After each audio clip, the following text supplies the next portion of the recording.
اعوذ باللہ من الشیطان الرجیم بسم اللہ الرحمن الرحیم اللہم صلی علی محمد وعلی آل محمد کما صلیت علی ابراہیم وعلی آل ابراہیم انک حمید مجید اللہم بارک علی محمد وعلی آل محمد کما بارکت علی ابراہیم وعلی آل ابراہیم انک حمید مجید۔ فقہ اور علوم الفقہ کے تیسرے لیکچر میں خوش آمدید۔ آج کے لیکچر میں ہم دو چیزیں پڑھیں گے، متعلقات نصوص اور متقابلات نصوص کیا ہیں، یہ آج انشاءاللہ العزیز ہم جانیں گے۔ اس سے پہلے لیکچر میں ہم نے حکم تکلیفی اور حکم وضعی پڑھا، اور سب سے پہلے لیکچر میں ہم نے احکام شریعت کے ماخذ کو دیکھا۔ آج ہے متعلقات نصوص اور متقابلات نصوص، اور کل والے لیکچر میں انشاءاللہ العزیز فقہا کا تفصیلی تعارف ہوگا۔ متعلقات نصوص کیا ہیں؟ نص کہتے ہیں قرآن کریم کی کوئی آیت یا رسول اللہ صلی اللہ علیہ وآلہ وسلم کی کوئی حدیث، اس کو نص کہا جاتا ہے۔ یہ نص کا لغوی معنی ہے۔ طریقہ راستہ بھی کہتے ہیں ایسی آیت، ایسی چیز جس سے دلیل پکڑی جا سکے، جو ہمارے لیے حجت ہوتی ہے۔ مطلب ہمارے لیے کوئی چیز حلال یا حرام ہوگی تو کیسے ہوگی؟ وہ آیت سے ہوگی یا حدیث سے ہوگی؟ تو آیت یا حدیث کو فقہ کی اصطلاح میں نص بھی کہا جاتا ہے سواد کے ساتھ۔ اب اس کی دلالت سے مراد وہ طریقہ یا کیفیت ہے کہ جس سے اس کا مطلب سمجھا جاتا ہے۔ مطلب آیت جو لکھی ہوئی ہے اس کا معنی کیا ہے، یہ آیت کی دلالت ہے۔ اسی طرح حدیث کی بھی دلالت ہوتی ہے۔ مطلب جو حدیث بیان کی گئی ہے اس کا معنی کیا ہے، یہ اس کی دلالت ہے۔ تو آج کے لیکچر میں انشاءاللہ العزیز ہم نے دونوں چیزیں ہی پڑھنی ہیں، متعلقات نصوص اور آگے متقابلات نصوص بھی آئیں گے۔ تو متعلقات نصوص کہتے ہیں کہ ایسی نص کہ جس کا معنی اس کے تعلق کے ساتھ ہوتا ہے، اس کے لفظوں کے ساتھ ہوتا ہے۔ متعلقات نصوص 4 ہیں۔ یہ کویسچن آتا ہے متعلقات نصوص کی تعداد کتنی ہے؟ 4 ہے۔ وہ کون کون سے ہیں؟ عبارت النص، اشارت النص، دلالت النص، اقتضاء النص، اور ان کا ایک دوسرا نام بھی آتا ہے دلالت عبارت، دلالت اشارہ، دلالت اولا اور دلالت اقتضاء۔ یہ ایم سی کیوز بڑے ہی زیادہ امپورٹنٹ ہے۔ ایک ایم سی کیوز ان میں سے آ جاتا ہے نص میں سے، یا پھر اوپر والا فقہ کا کویسچن آتا ہے جس میں استحسان ہے، مسائل مرسلہ، سد ذرائع وغیرہ، یا پھر متعلقات نصوص میں سے کویسچن آ جاتا ہے۔ تو یہ 4 ہیں، ان کے نام یاد کرنے ہیں۔ عبارت النص، اس کو دلالت عبارت، اشارت النص اس کو دلالت اشارہ، دلالت النص اسے دلالت اولا، اور اقتضاء النص اسے دلالت اقتضاء بھی کہا جاتا ہے۔ اب ان کو ذرا سمجھتے ہیں یہ کیا مراد ہے۔ پہلی ہے عبارت النص، یہ میں ذرا سارے کلوز کر لیں تاکہ آسانی ہو دیکھنے میں آپ کو۔ آگے متقابلات نصوص ہے۔ عبارت النص یا دلالت عبارت، کسی حکم کو ثابت کرنے کے لیے جو کلام چلایا جائے اسے عبارت النص کہتے ہیں۔ اس کی عربی میں ڈیفینیشن ہے ما سیق الکلام لیجلہ، کہ جس مقصد کے لیے کلام چلایا جائے، یعنی کہ اس عبارت میں ٹو دی پوائنٹ جو بات کی جائے اسے عبارت النص کہتے ہیں۔ یعنی اس نص کا معنی بالکل واضح ہے، اوپن ہے، کلیئر اینڈ کٹ ہے، اس میں کوئی اختیار اپنی طرف سے یا کوئی اس میں شبہ نہیں ہوتا۔ یعنی نص اپنے سے مقصود معنی کی واضح الفاظ میں، یہاں پر اہم لفظ ہے واضح، یعنی کہ وہ جو عبارت آتی ہے وہ بالکل واضح ہوتی ہے، اوپن کلیئر ہوتی ہے، اس میں کوئی دو رائے نہیں ہوتی۔ مثال کے طور پہ وَأَحَلَّ اللَّهُ الْبَيْعَ وَحَرَّمَ الرِّبَا، اللہ نے تجارت کو حلال کیا ہے اور سود کو حرام کیا ہے۔ اب یہ کلام اس بات کو، اس حکم کو ثابت کرنے کے لیے لایا گیا ہے کہ تجارت اور سود دو الگ الگ چیزیں، تجارت حلال ہے اور سود حرام ہے۔ اس کو ہم عبارت النص یا دلالت عبارت کہتے ہیں۔ تو اس دلالت عبارت کا مطلب یہ ہوا کہ جو چیز اپنے معنی و مفہوم بتانے کے لحاظ سے بالکل واضح ہو، اس کا معنی سمجھنے میں کسی اور قرینے کی طرف نہ جانا پڑے کسی اور چیز کی طرف محتاج نہ ہوں تو اس کو عبارت النص یا دلالت عبارت کہا جاتا ہے۔ یہ کلیئر ہے اور یہ آسان ہے۔ اس کا نام دوسرا یاد رکھنا ہے ہمیں، عبارت النص اور دلالت عبارت۔ یہ کویشچن دو طرح آتا ہے۔ پہلا تو یہ طریقہ ہے کہ عبارت النص سے کیا مراد ہے، اس کی ڈیفینیشن آ جاتی ہے، یا پھر ما سیاق الکلام لیجلہ، یہ والا جملہ بول کے کہا جاتا ہے کہ اس کی کون سی دلالت مراد ہے، یا پھر کہتے ہیں کہ دلالت عبارت کس کا دوسرا نام ہے، یا پھر ایک آیت لکھی ہوتی ہے جس طرح کہ یہ آیت لکھی ہے وَأَحَلَّ اللَّهُ الْبَيْعَ وَحَرَّمَ الرِّبَا، اور یہ کہا جاتا ہے کہ اس آیت سے کون سی دلالت مراد ہے، تو یہ دلالت عبارت یا عبارت النص مراد ہے۔ دوسرے نمبر پر ہے اشارۃ النص۔ نص کے الفاظ میں کوئی ایسا اشارہ پایا جائے جو اس کے معنی کی دلالت کرے۔ اب یہ ہے اشارۃ النص یا دلالت اشارہ، یعنی عبارت کا معنی دیکھنے میں کوئی اور ہے لیکن اس کے اندر ایک اشارہ پایا جا رہا ہے کہ اس دلالت کا معنی یہ والا مراد لیا جائے گا۔ مثال کے طور پہ یہ آیت لکھی ہے فَإِنْ خِفْتُمْ أَلَّا تَعْدِلُوا فَوَاحِدًا، اگر تمہیں خوف ہو کہ تم عدل نہ کر سکو تو اس کے لیے پھر کیا ہے، پھر تم ایک ہی شادی کرو۔ اب اس سے آیت کا جو پچھلا حصہ ہے اس میں اللہ فرماتے ہیں شادیاں 2 کر لو، 3 کر لو، 4 کر لو، اور اگر تم عدل نہیں کر سکتے تو پھر تم کیا کرو، ایک ہی شادی کرو۔ اب اس جملے میں یہ اشارہ ہے کہ بیویوں کے درمیان عدل کرنا واجب ہے اور ان پر ظلم و ستم کیا ہے، حرام ہے، اور اگر عدل کا ڈر نہ ہو تو پھر کیا کرو، پھر ایک ہی شادی کر لو۔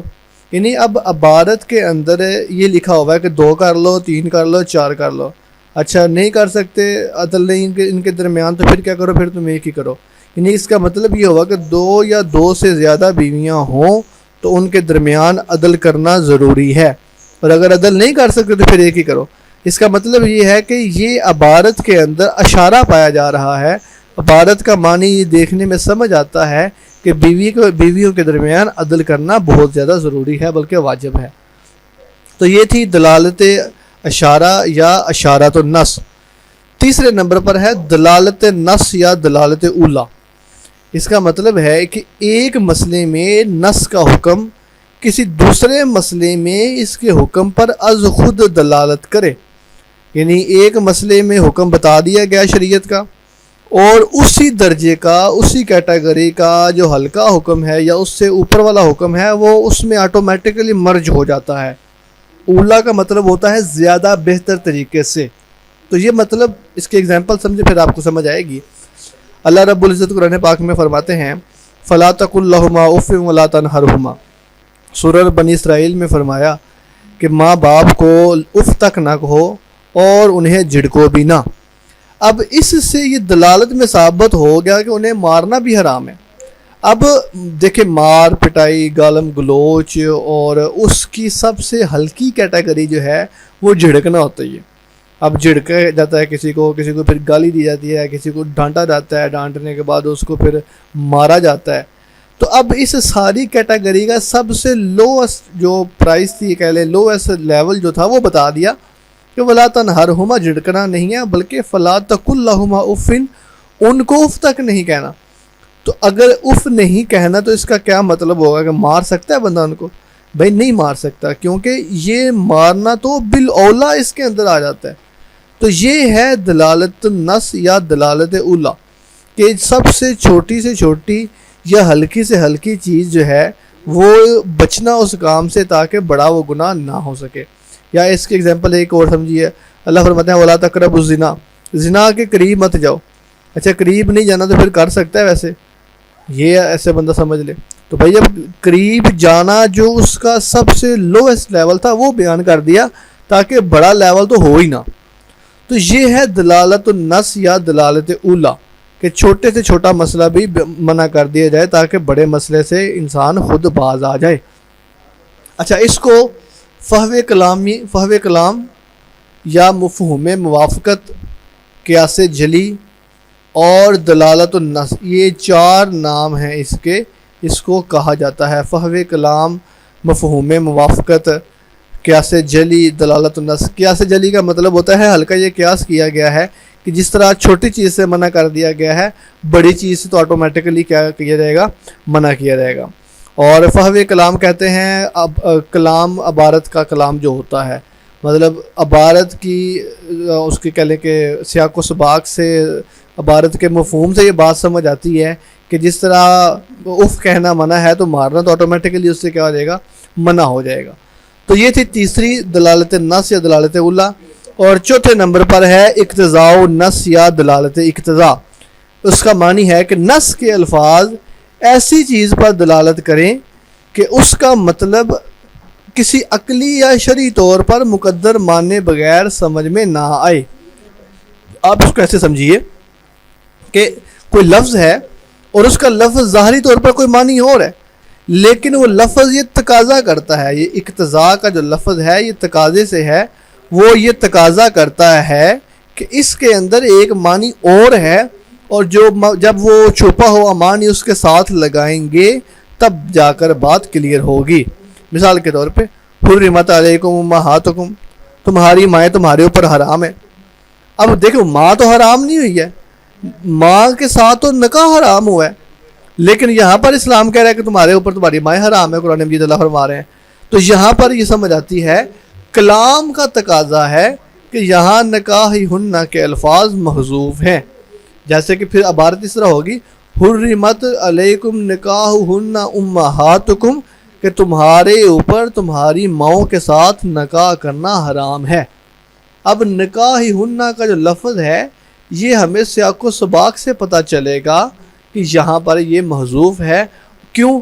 کیونکہ یہ نص جو ہے، یہ عبارت جو ہے، یہ والا جملہ جو ہے حرمت علیکم امہاتکم، یہ اس بات کا تقاضا کرتا ہے کہ یہاں پر نکاحہن کا لفظ لگایا جائے، تب جا کر بات مکمل ہوگی۔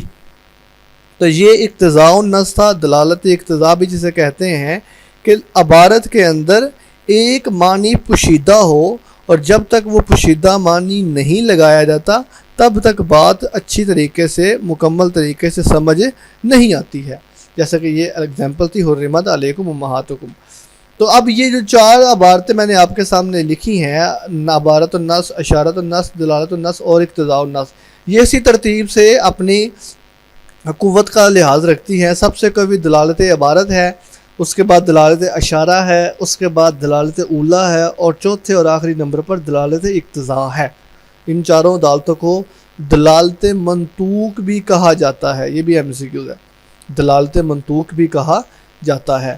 تو بہرحال لیکچر کا پہلا حصہ جو تھا وہ متعلقات نصوص کا تھا۔ عبارت النص کا مطلب ہے کہ ما سیق الکلام لیجلہ، اور اس کی ایگزامپل تھے حرمت علیکم واحل اللہ البیع وحرم الربا۔ دوسری تھی اشارت النص یا دلالت اشارہ، کہ نص کے الفظ میں کوئی اشارہ پایا جائے، جیسے فَإِنْ خِفْتُمْ أَلَّا تَعْدِلُوا فَوَاحِدًا۔ اور تیسرے نمبر پر تھی دلالت النص یا دلالت اولیٰ، کہ ایک نص کا حکم دوسرے نص کے مسئلے پر از خود دلالت کرے اور اس میں کسی چیز کی وضاحت کرنے کی کوئی ضرورت پیش نہ آئے۔ اور جبکہ چوتھے اور آخری نمبر پر تھی اقتضاء النص، کہ نص کے اندر لفظ جو ہیں وہ کسی بات کا اشارہ کریں اور تقاضا کریں کہ یہاں پر یہ والا معنی مقدر مانا جائے گا، تو جب جا کر بات سمجھ آئے گی۔ اوکے جی، یہ تھی ہمارے لیکچر کا پہلا حصہ، اس کو ذرا کلوز کر لیتے ہیں، اور اس کے بعد نیکسٹ ہے جی متقابلات النصوص۔ اب متقابلات کا لفظ یہاں پر ہے تو نص وہی ہے، یہاں پر متقابلات کا مطلب ہوتا ہے تقابل کرنا، آمنا سامنا۔ یہاں پر یہ سمجھ لیجئے کہ جس طرح اوپر جو ہم نے متعلقات نصوص پڑھے تھے، یہ وہ تھے کہ جو اپنے معنی کے لحاظ سے تھے، اپنی عبارت کے لحاظ سے تھے۔ یہاں پر تھوڑا فرق یہ ہوگا کہ وہ ایک لفظ ہوگا، عبارت نہیں ہوگی بلکہ ایک لفظ ہوگا، اور وہ دلالت کرے گا اور وہ معنی بتائے گا اپنا، اور وہ معنی یا تو واضح ہوگا یا واضح نہیں ہوگا۔ آگے دو طرح کے اگزامپل ہے، اس کی طرح دیکھتے ہیں۔ دلالت منطوق کے بالمقابل ایک اور دلالت ہے جسے مفہوم دلالت، دلالت مفہوم مخالفت، دلالت خطاب اور متقابلات النصوص بھی کہا جاتا ہے۔ اب متقابلات النصوص کا مطلب ہوتا ہے کہ جو آپس میں ایک دوسرے کے مقابلے ہوتی ہیں۔ اوکے جی، متقابلات النصوص کہتے ہیں جو آپ آمنے سامنے ہوں، یعنی کہ آپ ہم اس کو اس طرح سمجھیے کہ قرآن پاک کے جتنے بھی لفظ ہیں وہ معنی رکھتے ہیں۔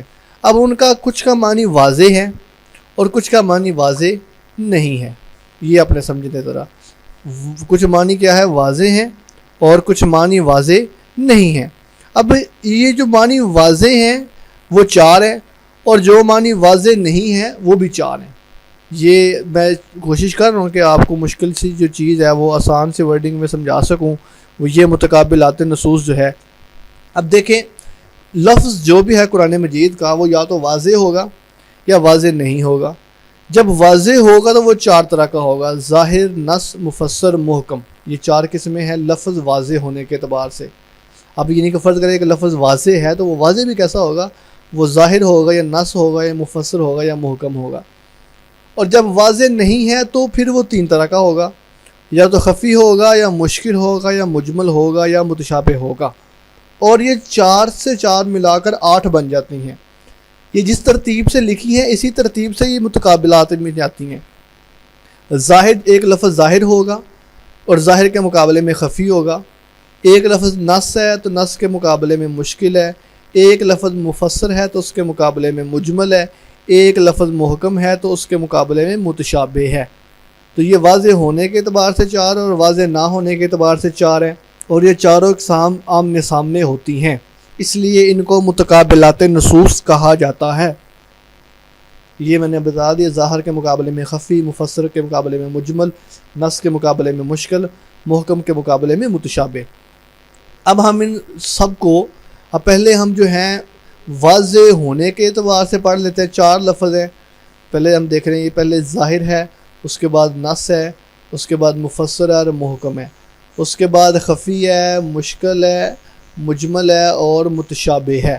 یہ ہم کہہ لیں کہ پہلے ہم ظاہر، جو لفظ ظاہر ہے اس کے لحاظ سے دیکھیں گے کہ لفظ جو ہے وہ کس طرح کا واضح ہوتا ہے، اور پھر ہم واضح نہ جو لفظ واضح نہیں ہے ان کی اقسام کو دیکھیں گے۔ اوکے جی، پہلے ہے ظاہر۔ ظاہر وہ کلام ہے، لفظ ظاہر ہو رہا ہے کہ جسے سنتے ہی اس کی مراد سمجھ آ جائے، یعنی کہ ایسا لفظ کہ سنتے ہی اس کی مراد میں سمجھ میں آ جائے، اس میں یہ نہ ہو کہ یار اس لفظ کی سمجھ نہیں، اس لفظ کا مطلب کیا ہے۔ حالانکہ لفظ جو ہے وہ اپنی ذات میں خود اتنا جاندار ہو کہ وہ اپنا معنی خود بتا دے اور کسی قسم کی اس کو رکاوٹ پیش نہ آئے۔ مثال کے طور پہ وَأَحَلَّ اللَّهُ الْبَيْعَ وَحَرَّمَ الرِّبَا، یہ وہی اوپر والی اگزامپل دوبارہ کوٹ کر دی گئی ہے۔ مثال کے طور پہ اللہ فرماتے ہیں وَأَحَلَّ اللَّهُ الْبَيْعَ، اللہ نے بیع کو حلال کر دیا ہے، وَحَرَّمَ الرِّبَا، اور سود کو کیا کیا ہے؟ حرام کر دیا ہے۔ اب یہ جو لفظ حلہ ہے اور حرمہ ہے، یہ لفظ اپنی ذات میں بالکل واضح ہے، یعنی کوئی بندہ یہ نہیں کہہ سکتا کہ اچھا تجارت حلال ہے کہ نہیں ہے۔ اب حلال اور حرام یہ بالکل اوپن کلیئر کٹ ورڈز ہیں۔ حلال اور حرام اتنا واضح لفظ ہے کہ اس کے اوپر کوئی بحث کی گنجائش نہیں بنتی۔ تو یہ لفظ ظاہر ہے، یعنی کہ اس کا سنتے ہی سامنے پر بالکل واضح ہو گیا ہے کہ بیع اور سود کے درمیان فرق کیا ہے۔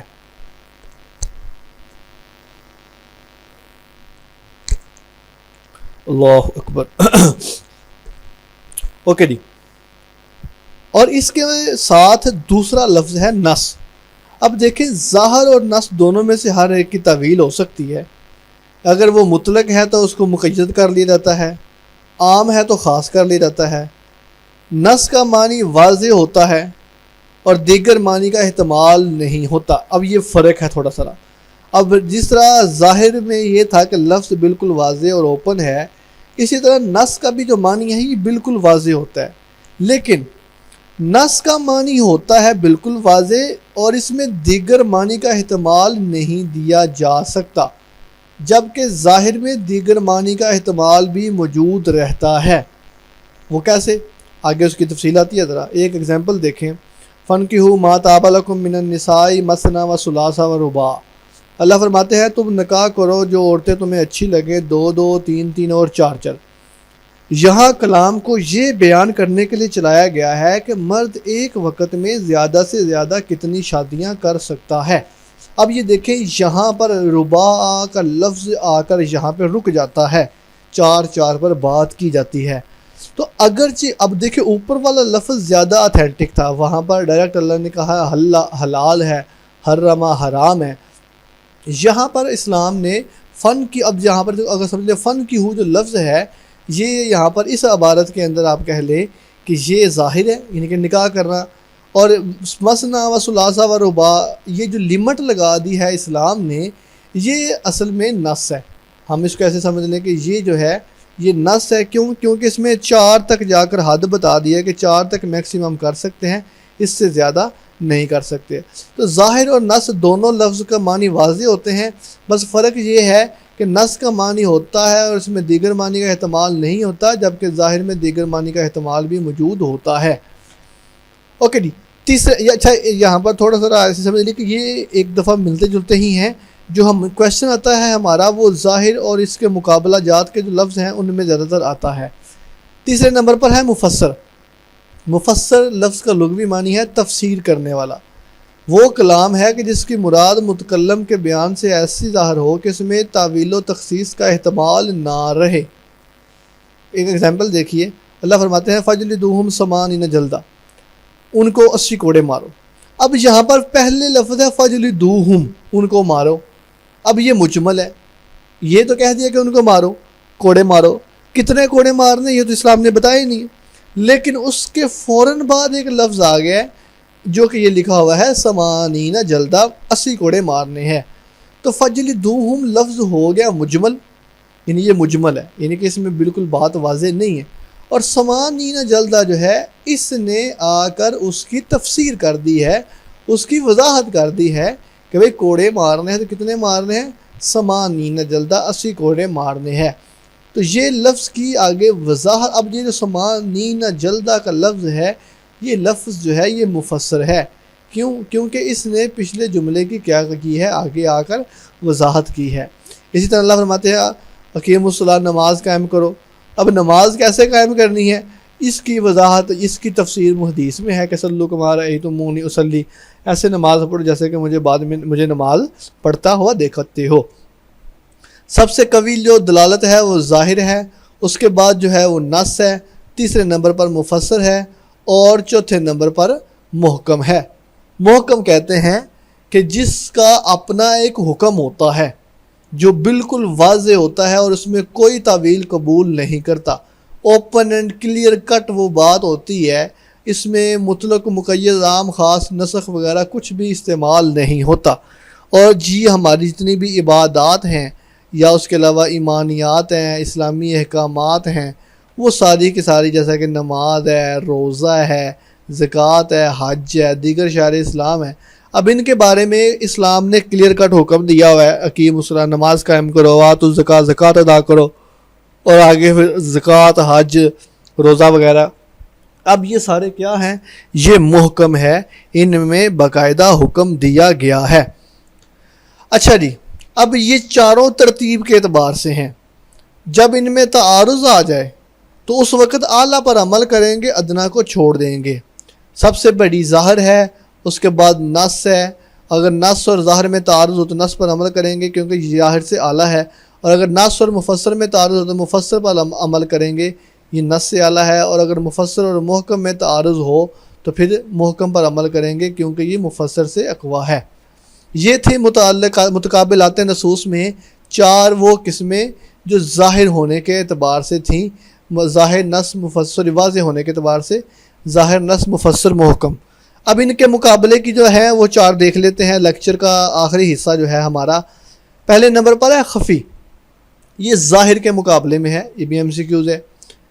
اور ایسا لفظ جو اپنی جگہ پر وضاحت کے لحاظ سے مکمل ہو, یعنی کہ ایک لفظ ہے وہ بالکل واضح ہے, اس کا معنی بالکل واضح ہے, لیکن جس شخص پر اس کے معنی کو نافذ ہونا ہے, یعنی اس لفظ, فرض کر لے ایک لفظ ہے, آگے اگزامپل آتی ہے, لفظ تو بالکل واضح ہے لیکن وہ لفظ کا اطلاق کس بندے پر ہوگا وہ ماضی واضح نہیں ہے, تو اس کو کیا کہتے ہیں, خفی کہا جاتا ہے.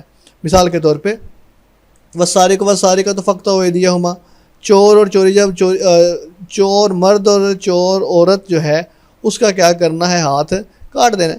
اب اس مثال میں سارق کا لفظ ہے جس کا لغوی معنی ہے کہ کوئی بندہ محفوظ اور اچھے خاصے مال کو چپکے سے لے لے.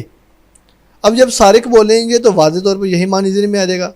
لیکن سارق اس معنی کے لیے ظاہر ہے، لیکن جو لٹیرا ہے اس سے تو یہ واضح نہیں ہے، بلکہ وہ چوری نہیں کرتا بلکہ چلاکی اور پھرتی سے کسی کا مال اچک لیتا ہے. مثال کے طور پہ طراز جیب کترا ہے.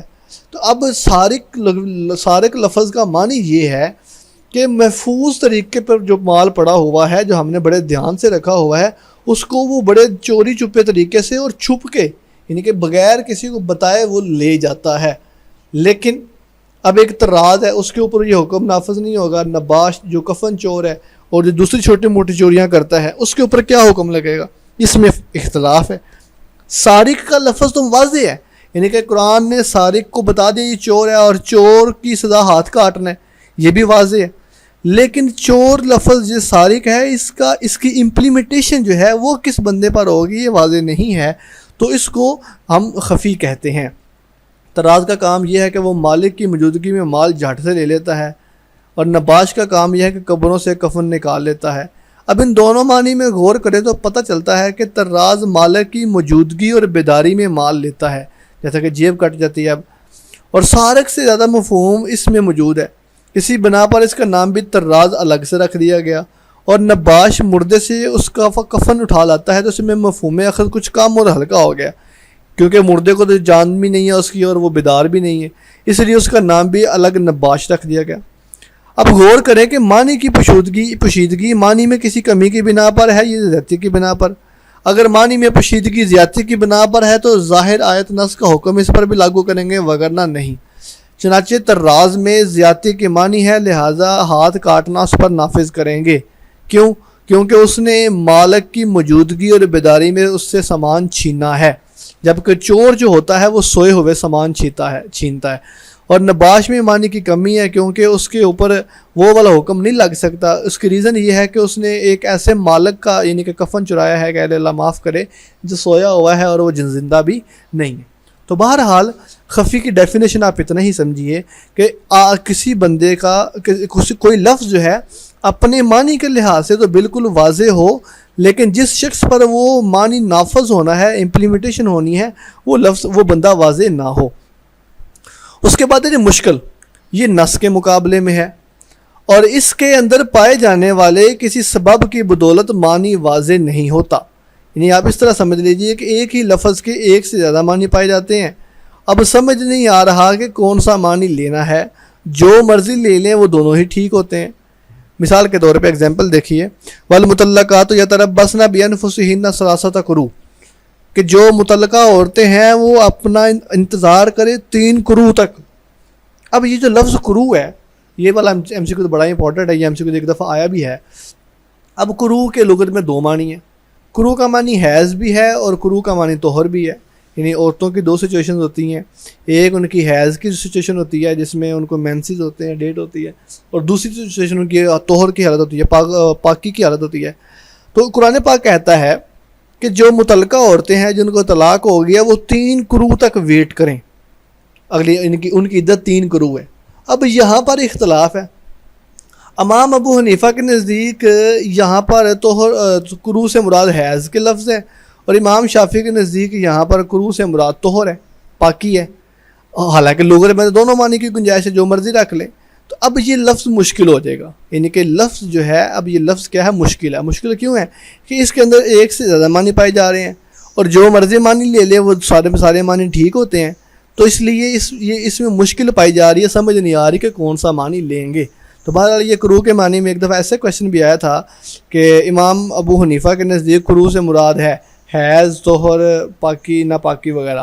تو امام ابو حنیفہ کے نزدیک قروء سے مراد حیض ہے اور امام شافعی کے نزدیک طہر ہے.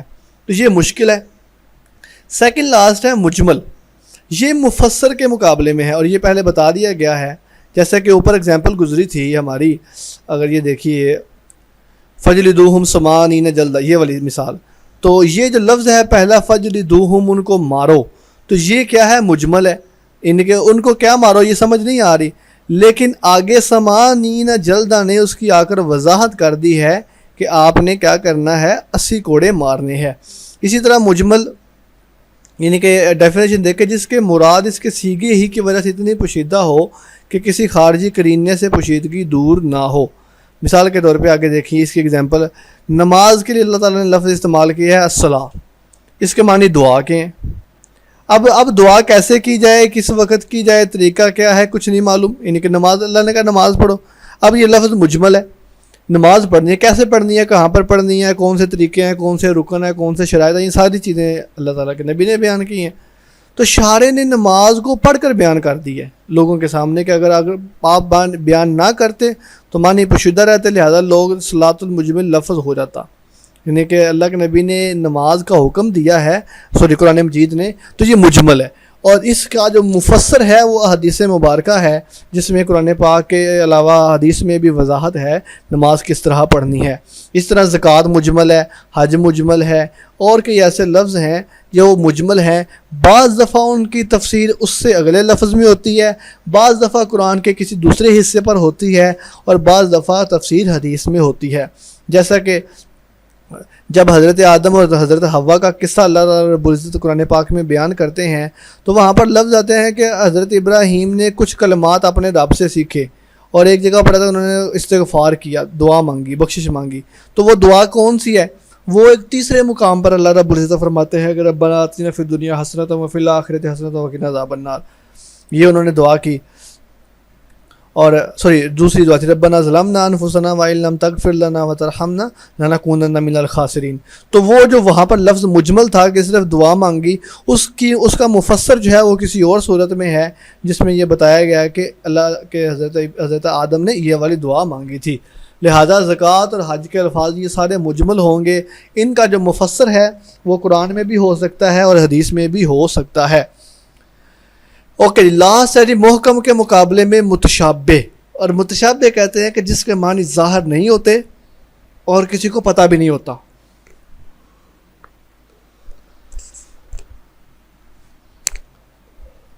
جس طرح کے حروف مقطعات ہیں. اب حروف مقطعات کا معنی کیا ہے اللہ کو علاوہ کسی کو نہیں پتہ. اللہ فرماتے ہیں کہ اللہ کی پنڈلی ہے, اللہ کا ہاتھ ہے, اللہ کا چہرہ ہے. اب یہ چہرہ, ہاتھ, پنڈلی کیا ہیں, کیسی کیفیت ہے, کیا چیزیں ہیں, یہ ہمیں نہیں پتہ. اور یہ متشابہات ہیں اور متشابہات سے بچنا اور ان سے دور رہنا ہی ضروری ہے. تو یہ تھا آج کے لیکچر کا دوسرا حصہ جس میں ہم نے متقابلات نصوص کو پڑھا. واضح ہونے کے اعتبار سے 4 ہیں, ظاہر, نص, مفسر, محکم. ظاہر نہ ہونے کے اعتبار سے 4 ہیں, خفی, مشکل, مجمل اور متشابہ. ظاہر کے مقابلے میں خفی ہے, نص کے مقابلے میں مشکل ہے, مفسر کے مقابلے میں مجمل ہے, اور محکم کے مقابلے میں متشابہ ہے. ظاہر کہتے ہیں کہ اس کا لفظ بغیر کسی تعامل کے سمجھ آ جائے. نص کہتے ہیں کہ جس میں ظاہر نص دونوں ایک ہی ہیں لیکن اس میں دیگر معنی کا احتمال نہیں ہوتا. مفسر کہتے ہیں کہ جو لفظ کسی دوسرے لفظ کی تفسیر کرے. محکم کہتے ہیں کہ جو لفظ اپنی کوئی طویل قبول نہیں کرتا, ناسخ قبول کرتا ہے. اور اس کے بعد پھر ظاہر کے مقابلے میں خفی ہے کہ جو لفظ اپنے معنی کے لحاظ سے تو واضح ہو لیکن جس پر اطلاق کرنا ہے وہ بندہ واضح نہیں ہے, جیسے کہ والسارق والسارقۃ. اسی طرح مشکل ہے کہ وہ لفظ یہ نص کے مقابلے میں ہے, ایسا لفظ کہ اس کے اندر پائے جانے والے بہت زیادہ معنی ہوں اور دونوں سارے معنی ہی ٹھیک ہوں اور اجتہاد سے دیکھا جائے کہ کون سا معنی زیادہ سوٹیبل ہے. اور مجمل کہتے ہیں یہ مفسر کے مقابلے میں ہے, ایسا لفظ کہ جو کسی دوسرے لفظ کی تفسیر کا محتاج ہو, جیسے نماز, روزہ, زکوٰۃ, حج ہے. اور آخری نمبر پر ہے متشابہ. یہ محکم کا الٹ ہے, ایسا لفظ جس کے معنی بھی ظاہر نہیں ہے, پتہ بھی نہیں ہے اور اللہ کے علاوہ کسی کو پتہ بھی نہیں ہے. جسٹ لائک دیٹ آپ سمجھ لیں اللہ تعالیٰ کا ہاتھ ہونا, پنڈلی, ہاتھ اور چہرہ وغیرہ ہونا, یہ ساری متشابہات میں سے آتا ہے. یہ تھا آج کے فقہ اور علوم الفقہ کا تیسرا لیکچر. انشاءاللہ العزیز آپ سے چوتھے لیکچر میں فقہا کے تعارف کے ساتھ ملاقات ہوتی ہے. اور یہ لیکچر اگلا جو ہے یہ بڑا امپورٹنٹ ہے, اس میں سے بھی MCQ آ جاتے ہیں فقہا کے تعارف میں سے. انشاءاللہ العزیز اس کو کل پڑھیں گے. ابھی تک کے لیے اتنا ہی ہے. اللہ آپ کا حامی و ناصر ہو. سر